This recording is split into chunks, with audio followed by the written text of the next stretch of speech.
Salve Maria a todos. Voltando à nossa leitura, Mulher, sua missão segundo a natureza e a graça. E hoje, o capítulo Posição da Mulher diante das grandes questões do nosso tempo. Podemos tentar assinalar a situação espiritual da mulher, analisando seu posicionamento frente às grandes questões que agitam nossa época: casamento e maternidade, a profissão, a coletividade, a política mundial e as questões da eternidade. Casamento e maternidade. A Academia Berlinense de Trabalho Social e Pedagógico para a Mulher publicou uma obra muito meritória sobre a vida familiar no presente. Nela são descritas 183 famílias do norte, do centro e do sul da Alemanha, de cidades grandes e pequenas e de comunidades rurais.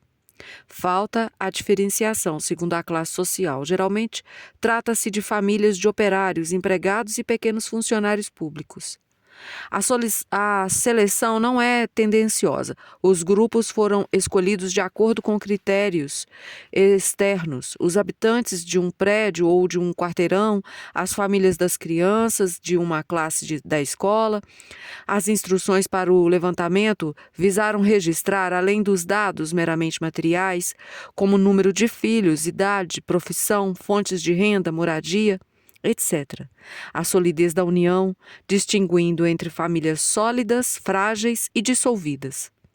Apesar de tratar-se, em grande maioria, de famílias em condições sociais muito diferentes, em que a mulher trabalha fora e os filhos adultos já são economicamente ativos, constatou-se que a maioria das famílias eram solidamente constituídas, em que os membros vivem firmemente unidos. Os filhos respeitam a autoridade dos pais.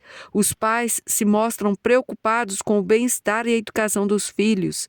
E, em muitos casos, todos contribuem, segundo as suas forças, para o sustento de todos.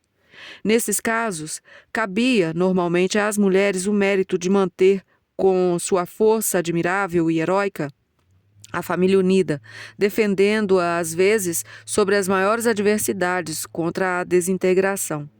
Porém, onde havia tendências de afrouxamento e dissolução, em geral, constatava-se também o fracasso da mulher.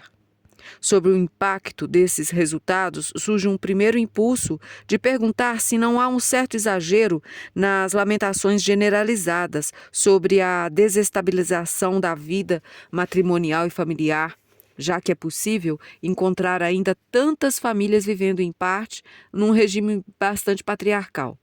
Mas considerações mais detalhadas reduzem um pouco esta tendência ao otimismo. Nas famílias pesquisadas, as mulheres estão numa idade entre 35 e 50 anos. Se ampliássemos esse universo para casais com idade entre 20 e 30 anos, o resultado já seria bem outro. Com certeza encontraríamos mais casamentos sem filhos, divorciados, uniões informais. Quanto à próxima geração, então, nem dá para fazer alguma previsão.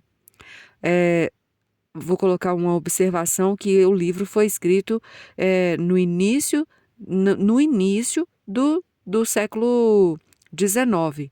Então, hoje já estamos em 2023.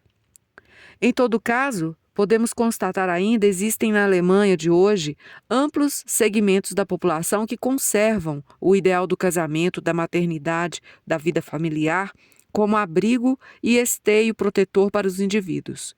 Com base em minhas observações particulares, até creio poder afirmar que existe uma geração jovem, uma disposição mais acentuada para o casamento, um desejo de levar uma vida matrimonial e caseira do que na geração anterior. Em parte, isso está ligado ao posicionamento diante da profissão de que deveremos falar ainda.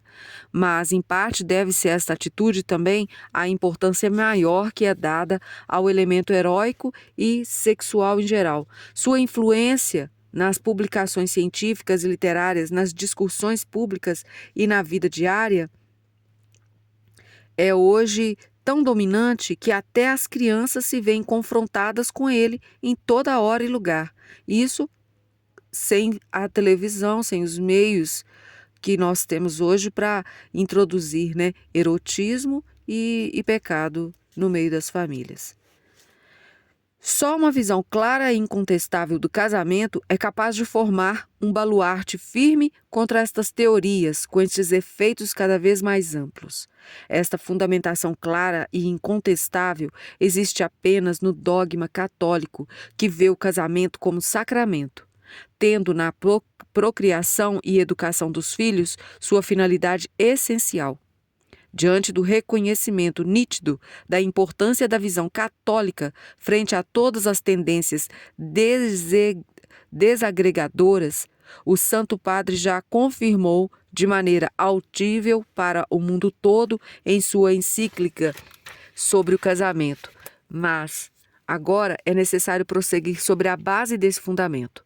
Existe toda a discussão em torno dos problemas do sexo. A psicologia, a pedagogia, a patologias sexuais foram tão difundidas e já exerceram uma influência tão grande sobre a educação e o ensino, a terapia e o modo de viver, que se torna imprescindível analisar todas essas tendências a partir do fundamento católico. Esta análise deve ser crítica, isto é, não simplesmente negativa, e sim distinguindo minuciosa e seriamente o que é aceitável daquilo que é inaceitável. De fato, podemos aprender muito com as pesquisas modernas. A forma tradicional católica de abordar ou não estas questões pode e deve ser revista, se é que pretende fazer frente à avalanche de perguntas de nossa época.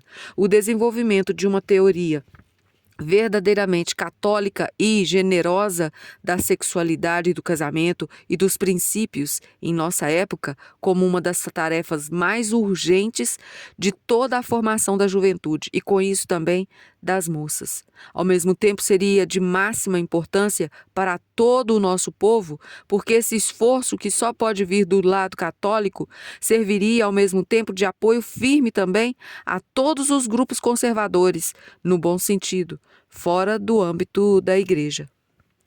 Passaremos então ao posicionamento da mulher diante da profissão e vamos deixar esse tema para a próxima leitura. Eu sei que hoje foi rápida a leitura, porém, se abrangermos agora para o lado da profissão, talvez não teremos condição de meditar sobre o que foi dito hoje nessa leitura. Então, a todos os senhores, salve Maria.